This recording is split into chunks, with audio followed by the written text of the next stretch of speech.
Like کریں، subscribe کیجیے، bell icon کو دبائیں تاکہ ہماری ویڈیو سب سے پہلے آپ کے پاس پہنچ سکے۔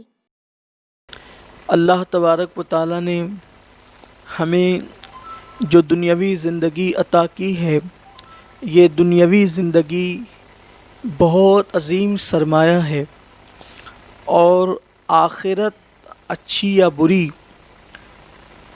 اسی دنیاوی زندگی کے اعتبار سے ہوگی۔ جس کی دنیاوی زندگی جتنی بہتر اور اچھی ہوگی، اس کی آخرت بھی اتنی ہی اچھی ہوگی۔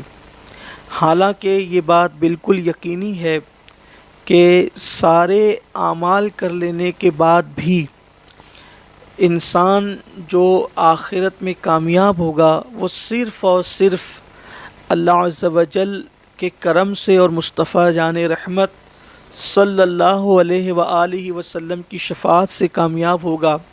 لیکن چونکہ دنیا عالم اسباب ہے اور ہمیں حکم دیا گیا ہے کہ ہم نیک عمل کریں، یہاں تک فرمایا اللہ کے حبیب صلی اللہ علیہ وآلہ وسلم نے الدنیا مزرعۃ الآخرہ، کہ دنیا آخرت کی کھیتی ہے۔ انسان دنیا میں جو بوئے گا آخرت میں اس نے وہی کاٹنا ہے۔ یہ کبھی نہیں ہوتا کہ انسان ببل بوئے اور گلاب کو کاٹے۔ انسان جو بوتا ہے وہی کاٹتا ہے۔ اسی لیے ہمارے اسلاف اللہ تبارک و تعالیٰ ان سب پر رحمتوں کا نزول فرمائے، انہوں نے اپنی زندگی کا اکثر و بیشتر حصہ آخرت کی تیاری میں اور اپنی آخرت کو بہتر بنانے کے لیے بہت نیک اعمال کیے، حتیٰ کہ وہ اس دنیا میں کم سوتے بھی تھے، کم کھاتے بھی تھے، کم بولتے بھی تھے۔ کم اس لیے بولتے تھے تاکہ ان کی زبان سے کوئی ایسا جملہ نہ نکلے جس کی بنیاد پر ان کی پکڑ ہو جائے۔ کم سوتے اس لیے تھے تاکہ غافلوں میں ان کا نام نہ لکھا جائے، اور کم کھاتے اس لیے تھے کہ زیادہ کھانے سے زیادہ نیند آئے گی، وجود سست ہوگا، اور اللہ تبارک و تعالیٰ کی عبادت میں جو ہے وہ سستی کا مظاہرہ ہو سکتا ہے۔ اس لیے ہمارے اسلاف اپنا پورا وقت اللہ تبارک و تعالیٰ کی عبادت میں صرف کرتے تھے۔ ان چیزوں کو دیکھتے ہوئے ہم اندازہ کریں کہ وہ زیادہ سونے کو بھی غفلت تصور کرتے تھے، بلکہ ایک بزرگ رحمۃ اللہ علیہ تو جب نیند سے اٹھتے تھے تو فوراً توبہ اور استغفار کرتے تھے۔ توبہ استغفار نیند سے اٹھنے کے بعد، گناہ کے بعد انسان توبہ استغفار کرے تو بات سمجھ میں آتی ہے، لیکن ہمارے اسلاف کا طریقہ دیکھیں، نیند سے اٹھ کر وہ توبہ کرتے تھے اس لیے کہ میں کہیں زیادہ تو نہیں سو گیا، اور زیادہ سونے کی وجہ سے میرا اللہ مجھ سے کہیں ناراض تو نہیں ہو گیا۔ اسی طرح عبادت کے بعد بھی اللہ کے وہ برگزیدہ بندے توبہ اور استغفار کرتے تھے۔ اب عبادت کے بعد توبہ کیوں کی جا رہی ہے؟ وجہ یہ ہے کہ پہلی بات تو میں اللہ کے دربار میں کھڑا رہنے کے قابل نہ تھا، یا پھر میری عبادت میں کوئی کمی رہ گئی ہو تو اللہ تعالیٰ مجھے معاف فرمائے۔ آپ اندازہ کریں کہ یہ ہمارے اسلاف کی سوچ تھی، فکر تھی، اور انہوں نے اس شان سے زندگی گزاری۔ بلکہ کبھی کبھی تو ان لوگوں نے کس انداز کے ساتھ زندگی گزاری، حضرت سیدی معروف کرخی رحمۃ اللہ تعالیٰ علیہ ارشاد فرماتے ہیں، یا حضرت سری سختی فرماتے ہیں کہ ایک گناہ میری زندگی کا ایسا ہے کہ میں نے اس کی وجہ سے 40 سال ہو گئے آسمان کی طرف کبھی نگاہ نہیں اٹھائی۔ تو لوگوں نے کہا حضور وہ گناہ کون سا ہے؟ تو فرمایا کہ بازار میں میری دکان تھی اور سب کی دکانیں جل گئی، کسی نے آ کر کے مجھ سے کہا کہ آپ کی دکان باقی ہے، تو میں نے اس پر خوشی سے الحمدللہ کہا۔ بس اسی بنیاد پر میں نے شرم اور حیا کی وجہ سے 40 سال ہو گئے آسمان کی طرف نگاہ نہیں اٹھائی۔ تو لوگوں نے کہا حضور یہ کون سا گناہ تھا؟ آپ نے اپنی دکان بچنے پر اللہ کا شکر ادا کیا۔ فرمایا مجھے اپنی دکان کے بچنے پر تو خوشی تھی، لیکن دوسروں کی دکان جلنے پر غم نہ تھا، افسوس نہ تھا۔ یہ گناہ میری زندگی کا ایسا ہے، اس کی وجہ سے 40 سال بیت گئے، میں نے کبھی آسمان کی طرف نگاہ نہیں اٹھائی۔ میرے پیارے آقا صلی اللہ تعالیٰ علیہ وآلہ وسلم کے پیارے دیوانوں، کیا اس تناظر میں، ان تعلیمات کی روشنی میں ہم اپنے آپ کو دیکھتے ہیں؟ ہماری زندگی کیا ہے، ہمارے شب و روز کیا ہے۔ آئیے اصل عنوان کی طرف آتے ہیں۔ تو ہم یہ جو دنیا میں آئے ہیں، اسی دنیا کی زندگی پر آخرت کی زندگی کا انحصار ہے۔ یہاں جو کریں گے آخرت میں وہی پائیں گے، اور انسان نے جو کچھ کیا اس کے لیے وہی ہے۔ بلکہ اگر انسان دنیا میں برا کرے گا تو بھی اس کے لیے برائی ہے، انسان غافل رہے گا تو بھی اس کے لیے پچھتاوا اور افسردگی ہے۔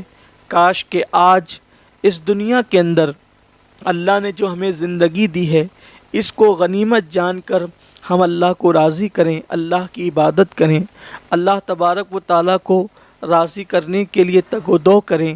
اللہ اکبر۔ آئیے، ورنہ غفلت کتنی دردناک ہے کہ انسان غفلت ہی میں زندگی گزار دیتا ہے، اور جب اس کی زندگی کی آخری ہچکی آتی ہے تو وہ افسوس کرتا ہے کہ میں نے اس دنیا پر فریب کھایا، اور فریب ہی کے اندر میری زندگی ختم ہو گئی۔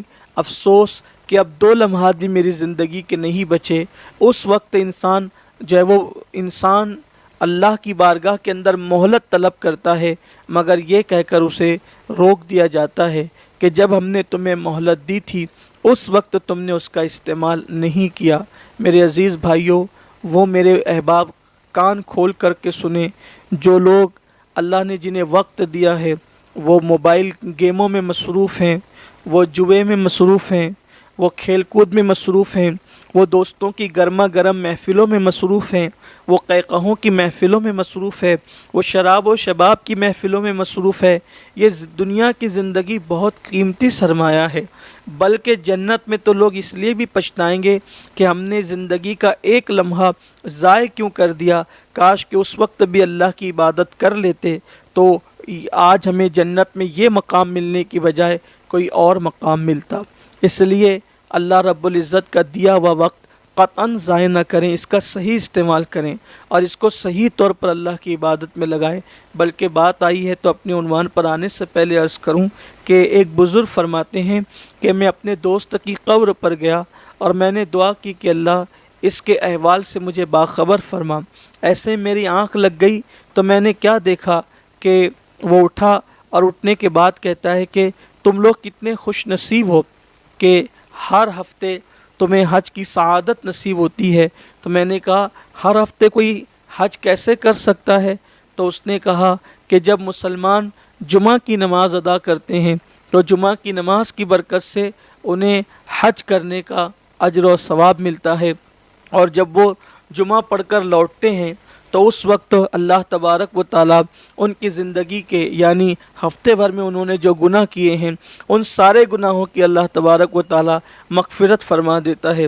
اور پھر اس نے کہا افسوس، جب میں نیک اعمال کر سکتا تھا تو اس وقت مجھے نیک اعمال کرنے کی اہمیت نہیں پتہ تھی، اور اب جب کہ ہم نیک اعمال نہیں کر سکتے تو یہاں قبر میں آنے کے بعد پتہ چلا کہ نیک اعمال کی اہمیت کیا ہے، اس کی برکتیں کیا ہے، اس کا صلہ کیا ہے۔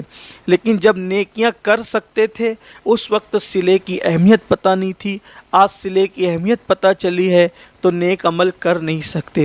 میرے پیارے آقا صلی اللہ علیہ وآلہ وسلم کے دیوانوں، بہت مختصر سے زندگی لے کر کے ہم آئے ہیں، کاش کہ ہم نے عبرت حاصل کی ہوتی۔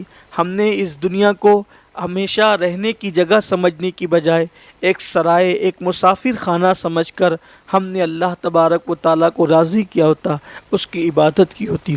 اللہ تعالیٰ کی عبادتیں تو بہت ساری ہے، اس کا مفہوم عبادت کا بہت وسیع ہے، بلکہ یوں کہہ لیا جائے کہ ہر وہ جائز کام جو اللہ کی رضا کے لیے کیا جائے اسی کو عبادت کہتے ہیں۔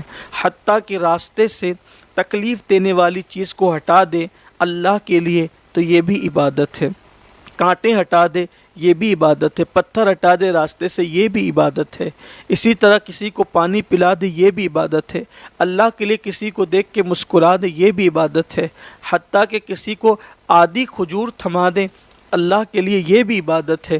بلکہ ایک مرتبہ ایک سائل آیا، ام المومنین اما عائشہ صدیقہ سلام اللہ علیہا کے سامنے اس نے کہا مجھے کچھ عنایت فرمائیں، تو آپ کے ہاتھ میں کھجور تھی، آپ نے آدھی اس کے ہاتھ میں دے دی، اور جب آدھی لے کر وہ چلا گیا تو لوگوں نے عرض کیا امی جان یہ آدھی کھجور کا کیا ہے؟ فرمایا کیا تو نے قرآن نہیں پڑھا؟ اللہ فرماتا ہے فَمَن يَعْمَلْ مِثْقَالَ ذَرَّةٍ خَيْرًا يَرَهُ وَمَن يَعْمَلْ مِثْقَالَ ذَرَّةٍ شَرًّا يَرَهُ، ایک ذرے کے برابر نیکی کی ہوگی تمہیں وہ بھی دکھایا جائے گا، اور ایک ذرے کے برابر برائی کی ہوگی تمہیں وہ بھی دکھایا جائے گا، یعنی اس کا صلہ دیا جائے گا۔ فرمایا کہ جب ذرے برابر نیکی کی جب اس کا صلہ ملے گا تو اس آدھی کھجور کے اندر تو کئی ذرات موجود ہے، پھر اس کا صلہ کیوں نہ ملے گا؟ تو انسان اگر آدھی کھجور دے کر ہی اللہ تبارک و تعالیٰ کو راضی کر سکتا ہے تو یہ بھی اللہ کے نزدیک بہت بڑی عبادت ہے۔ کمنٹ شیئر ضرور کریے۔